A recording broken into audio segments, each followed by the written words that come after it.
Salut les amoureux du ballon rond, on commence cette revue de presse en France avec la une de l'équipe et la victoire de l'Olympique de Marseille contre Clermont 1-0 en clôture de la deuxième journée de Ligue 1. Les Marseillais ont galéré mais vont bien s'en contenter car ils ont gagné et surtout ils n'ont pas pris de but. Malgré l'ouverture du score dès la 25e minute par Cengiz Under, les Marseillais ont tremblé jusqu'au bout, écrit le quotidien sportif. Pour la Provence, l'OM assure, se rassure et monte sur le podium. Car oui, c'est la belle opération du soir.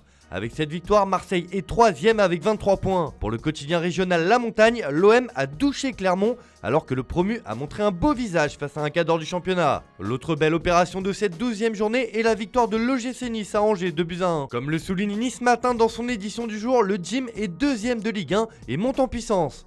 Décidément, la Ligue des Talents est pleine de surprises. On file en Angleterre où ça sent mauvais pour Nuno Espirito Santo à Tottenham. Les Spurs ont été largement battus par Manchester United ce week-end 3-0 et cela pourrait être la défaite de trop pour le technicien portugais arrivé cet été sur le banc des Spurs. Comme l'écrit The Guardian sur sa une, la pression monte sur Nuno. L'avenir du manager est sérieusement remis en question après les propos de Daniel Levy sur la crise que traverse le club. D'ailleurs, la presse britannique est unanime ce matin et se montre pessimiste sur l'issue de l'aventure de Nuno Espirito Santo dans le nord de Londres. Pour le Daily Mail, Nuno est au bord du gouffre.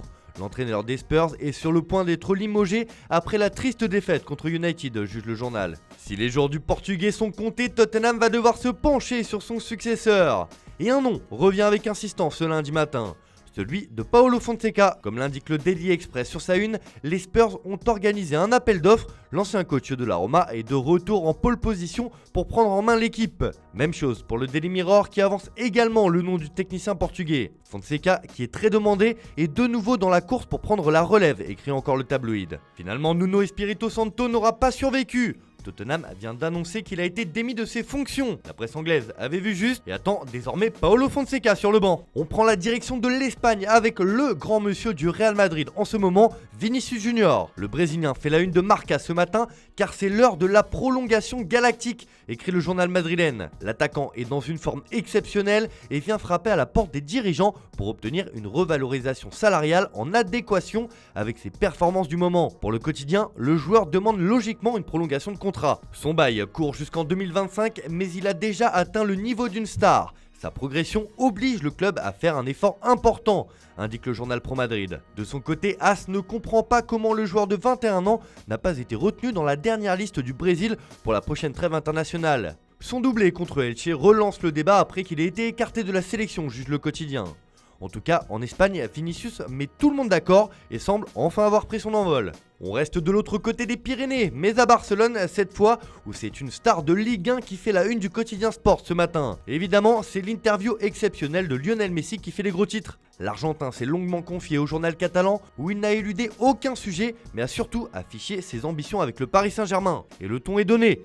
Je veux gagner une autre Ligue des Champions. Le sextuple Ballon d'Or est aussi revenu sur son départ controversé du Barça. Personne au Barça ne m'a demandé de jouer gratuitement. J'ai réduit mon salaire de moitié et nous étions en mesure d'aider davantage le club. J'ai été blessé par les paroles de Laporta.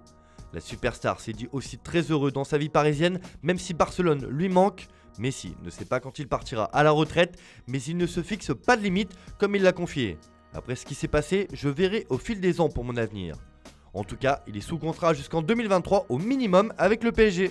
On termine ce tour de la presse sportive en Italie où l'AC Milan et surtout un certain Zlatan Ibrahimovic a fait sa loi hier sur la pelouse de l'AS Roma en l'emportant 2-1. C'est carrément le pouvoir d'Ibra, le Milan reste en tête avec le Napoli grâce à son Suédois qui revient en grande forme, juge la Gazzetta dello Sport. Mais ce qui fait surtout la une en Italie, c'est la crise qui couve à la Juventus. Il y a eu une réunion de crise hier et comme le révèle Tuttosport, une discussion tendue a eu lieu entre les joueurs, les propriétaires et le coach. Agnelli a tranché, celui qui décide c'est Max, écrit le quotidien turinois.